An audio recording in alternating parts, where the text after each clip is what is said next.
di podcast Suara Semapaksi sama aku. Wow, gak kerasa nih udah episode kedua sama aku. Kalau kemarin sama Pak Ferry, kira-kira sekarang sama siapa ya? Sebelum ke situ, aku mau kasih tahu hari ini kita bahas hal yang lagi viral, lagi booming, lagi hot di mana-mana, yaitu tentang masalah sampah plastik. Wah, gimana itu kira-kira ya? Tapi kan podcast kan gak asik kalau aku cuma sendiri kan. Jadi di sebelah aku udah ada Kak siapa nih? Halo Sobat Semapaksi, aku Nasifa dari kelas 11-6 dan aku juga perwakilan dari anggota OSIS yaitu Segbin 7. Terima kasih ya Nana udah ngundang aku ke sini. Sama-sama, senang juga akhirnya bisa podcast sama Nasifa. Ya, kesempatan yang luar biasa banget aku bisa ada di Suara Semapaksi. Wah. Nah, balik lagi ke topik tadi nih Nas. Kan sekarang itu lagi marak banget kan sampah plastik ya kan di mana-mana, sampai aku dengar-dengarnya nih teman-teman, salah satu TPA terdekat di sini tuh udah ditutup. Mungkin karena saking banyaknya sampah plastik kali ya. Iya, benar juga. Nah, kita kan sebagai murid nih, Ya. aku pengen tahu dong pandangan Nasifa terkait aturan diadakannya pengurangan sampah plastik di Semapaksi sendiri. Gimana tuh? Pertama kali aku dengar kalau di Semapaksi itu ada aturan menggunakan tumbler, mengurangi sampah plastik. Itu awalnya aku ngerasa kayak, duh, repot banget nih. Apalagi kan kita kebanyakan nggak kebiasaan bawa tumbler sendiri. Lalu tiba-tiba di kantin yang biasanya makanannya kita udah seperti itu, tiba-tiba di wadahnya diganti gitu. Jadi kayak benar-benar repot, menyusahkan. Tanggapan aku itu sih. Agak harus beradaptasi sedikit lah ya Nas. Iya. Gitu. Karena teman-teman, for your information aja nih, kantin kita tuh sudah tidak menyediakan apa sih namanya? Plastik Plastik sekali pakai. sekali Jadi pakai. kita pakai kotak bekal buat dibawa ke kantin atau di kopsis. Minuman juga kayak gitu? Iya, minuman juga kita pakai tumbler sendiri. Wah, ini sudah menerapkan sekali ya sepertinya. Dan jujur itu menurut aku aturannya benar-benar luar biasa, keren banget emang Semapaksi. Dengan adanya aturan itu kan kita bisa jadi mengurangi sampah plastik juga. Benar. Kebayangkan nah kalau satu orang pakai satu plastik, nanti satu orang itu bakal jadi berapa orang? Jadi 1.000 orang. Bener banget. Kan nggak semua orang hanya pakai satu sampah plastik dalam sehari kan Mas. Gak kebayang juga gimana nanti lingkungan sekolah kita kalau misal gak ada kebijakan mengurangi sampah plastik, ya kan? Terus kita pasti ada kegiatan dong setiap hari Jumat ya kan? Ah iya, Nah itu gimana itu? itu setiap hari Jumat kita ada kegiatan resik bersih-bersih sekolah.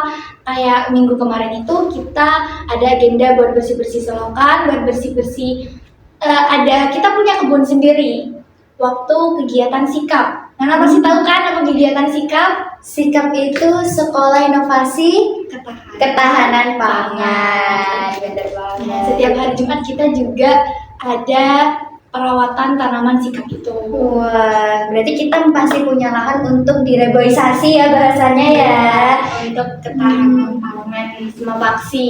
Itu bermanfaat banget nggak sih ya? Iya, bener-bener kayak kita ada pengalaman baru yang awalnya nggak tahu caranya menanam, kita jadi bisa melakukan hal itu juga di rumah. Karena dikasih tahu sama guru di sekolah. Terus aku lihat-lihat dampaknya ini benar-benar luar biasa banget ya. Kayak teman-teman akhirnya pada bawa tumbler kemana-mana gitu kan. Lucu gitu. Apalagi itu warna-warni. Iya benar. Kebetulan aku bawa, teman-teman ada di belakang. Iya, jadi yang biasanya orang nggak pernah bawa tumbler sendiri di rumah, malas bawa air minum, air putih di rumah, jadi bener-bener. banyak yang bawa. Bener banget sih, gila. Berarti sekolah kita ini sudah mengembangkan, sudah melakukan upaya untuk mengurangi sampah plastik.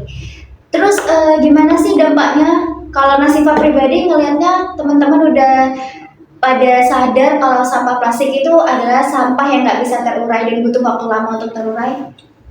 Dari kegiatan kemarin itu, aku merasa bukan cuma aku, pastinya semua siswa-siswi SMA Negeri Pakusari juga merasa sadar bahwa ternyata apa yang kita lakukan itu berdampak positif di kemudian harinya, dari kita yang mengurangi sampah plastik, juga di sekitar kita aku melihatnya udah berkurang tuh sampah plastik yang ada di Semarang. Wah, semakin bersih ya, Iya, semakin asri adanya teman-teman. kebijakan ini. Teman-teman di rumah juga gitu, jangan cuma di sekolah nggak pakai sampah plastik karena aturan di sekolah, tapi di rumah juga harus kayak gitu, karena di lingkungan kita tuh juga dia juga butuh kehidupan kayak kita gitu teman-teman.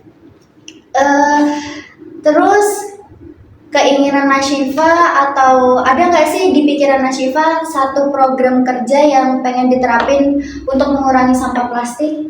Kalau program kerja sendiri, aku punya kepikiran buat bikin bank sampah. Wah, udah bagus itu. Gimana tuh? Jadi setiap kelas itu kita ngumpulin sampah plastik untuk kita jual ke pedagang loak gitu, agar uangnya bisa kita pakai untuk uang kas kelas dan beli kebutuhan kebersihan seperti itu.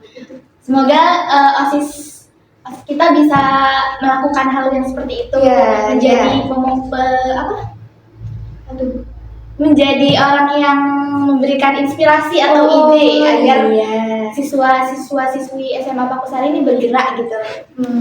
Berarti kita harus mengadakan program yang kreatif, yang menarik minatnya siswa-siswi ini buat semakin lama tuh semakin mengurangi atau bahkan tidak ada gitu kan. Semoga ya. Mungkin sampah-sampah plastiknya bisa kita buat kerajinan. Wah, gitu. itu betul banget itu. Itu kan bermanfaat ya kan.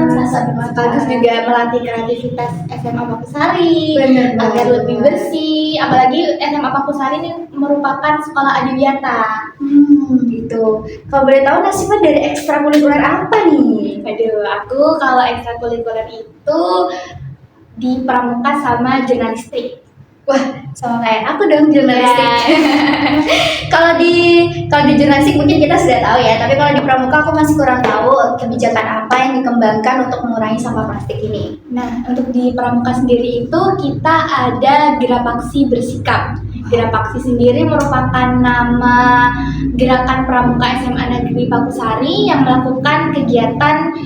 melakukan sikap sekolah inovasi ketahanan pangan, yang mana kita setiap hari itu ada kegiatan menyiram, merawat tanaman. Nah, terus Gerapaksi sendiri nih udah punya lahan sendiri loh, Nan. Wow, keren. Ya, kita udah punya lahan di belakang 11-2 sama lab komputer. Oh iya. Itu anak pramuka yang melakukannya. Iya, nanti coba kita lihat ke sana ya, gimana perkembangannya anak pramuka. Nanam apa aja? Kita kemarin udah panen. Wow, udah pertama panen. itu sawi, cabai, terong, sama tomat. Wah, itu benar-benar nanti kalau dibawa ke rumah itu pasti mama suka itu ya. Kita juga tanamannya malah kita bawa pulang sendiri itu ke rumah. Iya. Jadi pada seneng orang rumahnya. Ya udah ikut pramuka aja. Boleh itu sekalian promosi teman-teman kalau ikut pramuka nanti di waktu kalian FPLS. Iya, seru banget. Apalagi kita jadi punya kegiatan yang bermanfaat, gak cuma diem aja di rumah. Dan pengalaman baru juga buat aku tuh gak pernah kayak nanam tanaman sampai berbuah panen tuh aku kayak gak pernah. Nah, pas waktu ada program sikap ini jadi kayak wah, ternyata seru juga ya ada kegiatan positif kayak gini. Wah, itu ternyata kebijakan sekolah tentang mengurangi sampah plastik ini bikin kita semakin tahu kalau misal masih banyak hal yang bisa kita lakukan tanpa sampah plastik. Begitu nggak sih, Mas? Ya. Wah, ini seru banget sih. Terima kasih banyak Mas Ivo udah sharing-sharing sama kita. Semoga di lain kesempatan kita bisa ketemu lagi entah di podcast ini atau di program-program OSIS selanjutnya atau di program ekstrakurikuler selanjutnya. Yang penting teman-teman semuanya jangan lupa untuk tidak menggunakan sampah plastik dan berusaha untuk mengurangi penggunaan sampah plastik sehari-hari ya. Karena itu dampaknya bukan untuk hari ini, tapi untuk masa depan kita sendiri. Itu aja kali ya. Terima kasih Nasyifa. Terima kasih teman-teman. Terima kasih semuanya yang sudah nonton. Jangan lupa like, subscribe, dan komen. Dan jangan lupa nantikan episode-episode asik selanjutnya di podcast Suara Semua Paksi. Bye bye.